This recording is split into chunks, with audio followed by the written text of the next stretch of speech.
Coach, another winning formula for your team, and that's getting off to a great start on the road. And I want to talk about confidence because obviously your group is extremely confident now, especially early in games. And the coaching staff has got to be confident because you're putting them in a position now to go for it on fourth down and put them in position to succeed. And so the confidence just seems to be all the way around coaching staff and players at this point. Well, the more you win, I think the more confident you become as a football team, the more belief that you get in your systems. And we've got a team that is playing together. And even though that game got a little tighter than what we would have liked to have seen at the end, our guys played with a lot of confidence through the final gun. And we knew going in, and we talked a lot about this, your depth at wide receiver. We saw Lonje Brooks with a touchdown catch. We saw Shamar Jackson with some big plays as well. Let's talk about those guys and also talk about the return of Brant Van Roekel, because obviously giving you another guy back in there and more weapons for Chris Streveler to use. Yeah, it's great to get Brant back, a guy that over the years here has had too many injuries. And has been in and out of the lineup, but a guy that gives us something there with size and athleticism on the perimeter, and made a couple of big catches for us on Saturday that helped us to build that big lead. And another thing about getting off to those great starts is gives your defense a chance to really kind of lock things down, and they were able to take Western out of their running game because of that lead, and they also were getting them off the field, forcing a lot of 3-and-outs. We did a great job of that in the first half. Played really good run defense. That and the combination of us building that lead forced them to be one-dimensional, and we certainly could have done a little bit better job, I think. During the fourth quarter in pass coverage, we gave up some plays that we'd like to have back. But when you can put teams in that kind of a situation, it's a good place to be. And then that whole notion of not taking your foot off the gas early on in that running game really set up that touchdown to Josh Hale right before halftime. It was your ability to gain yards on the ground that put you in position to score right before the half. Yeah, really good 2-minute drive.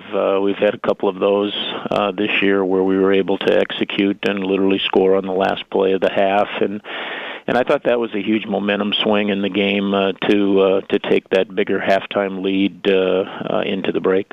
And you took advantage of a great opportunity in the third quarter as well. You had a short field after they had a short punt. You got a touchdown run out of that from Chris Streveler. And then Stetson Daigle, your new offensive weapon, falling on the fumble there in the end zone. Who knew at that point that was going to be a huge play in this game? Yeah, an offensive lineman's dream, and for that to end up being the winning score,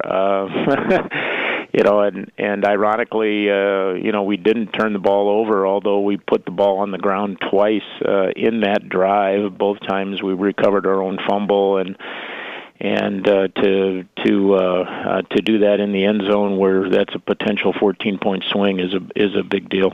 And obviously, it was no surprise to anybody that this team was going to come back on you. They came back on you last year. You were on their home field, and this is a top 25 team. Let's start with Steve McShane and the stretch he put together with a punt return and a catch and a touchdown run. That just seemed to really spark them.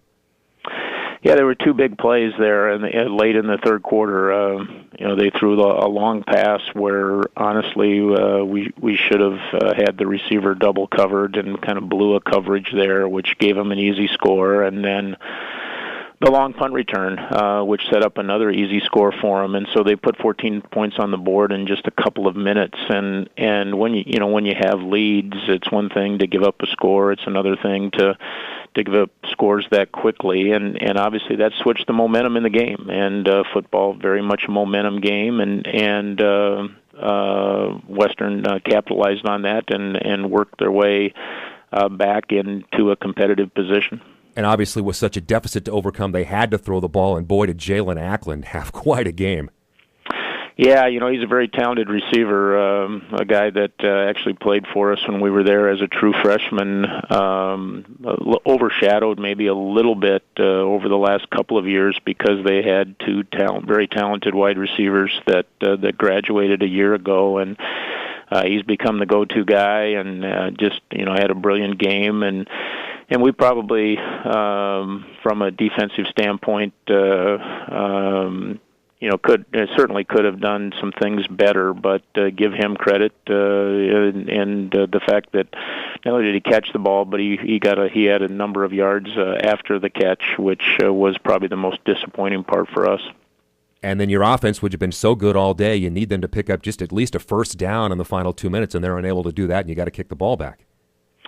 Yeah, we had two possessions there where one more first down. The one possession, I think we got 2 first downs. We needed one more first down that we could have ended the game, and then on that last possession, after recovering the onside kick, a first down there ends the game, and we don't have to play that last 30 seconds where we get the interception, and those situations, honestly, we've been pretty good at, converting in third and short, fourth and short kinds of situations, and we didn't do what we needed to do there, and made it harder on ourselves than what it should have been. You mentioned the interception, Danny Rambo coming up with a big play to seal that game.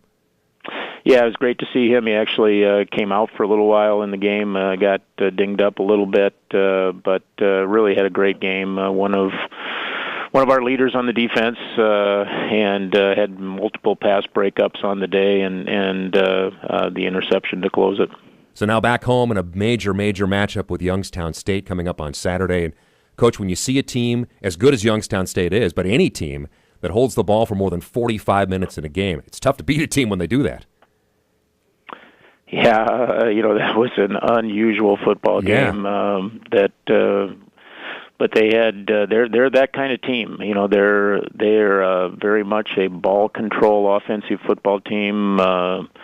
Really talented offensive line, and they will, if you don't stop the run, they will grind it out on you and just roll first downs and keep the football away from you. And not only did they do that last week against South Dakota State, they also, when they got the ball in the red zone, were able to put points on the board. And so, we've got to do two things. We've got to get them off the field, and you've got to take advantage of every possession that you get offensively to either hold on to the ball yourself and obviously, ideally, put points on the board. And it's interesting, Coach, because when you look at McCaster and Turner, these are not guys that really look imposing physically, but these are guys that actually will run inside and actually are effective running inside.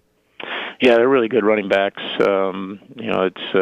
They've had multiple backs there over the last 3-4 years that have been really good, and some of the better backs in the league, and that's certainly the case with the guys they've got this year.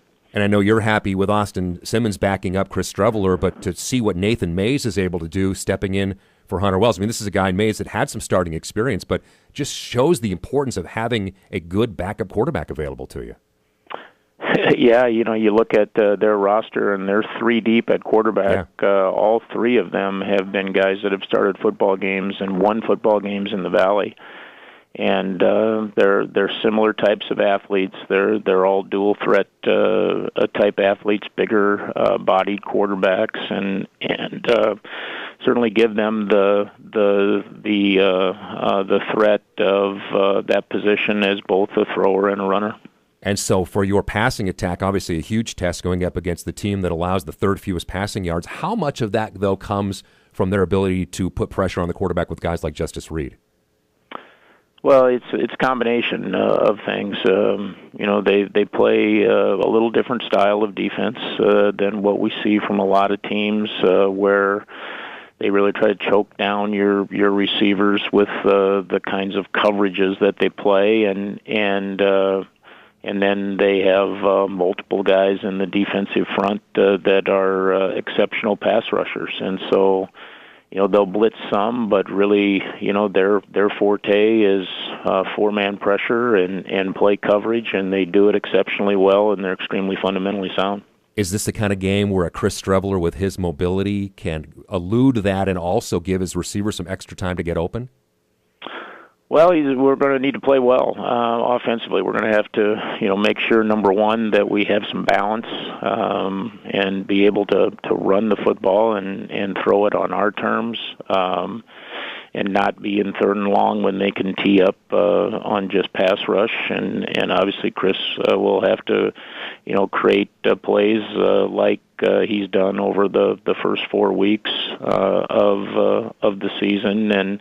But I think really one of the key things there is the fact that we've got to be balanced enough that we can control the tempo offensively and not let them control it. And given the success you guys have had, Bob, this year, and the progress that you've made from last year and winning some of these games that maybe you wouldn't have won last year, I got to imagine that your club is not going to be daunted by this task coming up on Saturday. Well, our guys are really excited, to be back at home. Number one, it's one game, and if you start from preseason camp, it's been over 2 months, and we've had one home game, and so being back at home and in front of what's going to be a great crowd here, a capacity crowd here at the Dome, and to have a chance to play one of the best teams in the country, a team that was in the national championship game a year ago, and a team that we full well know how good they are, and it's a great opportunity for our football team.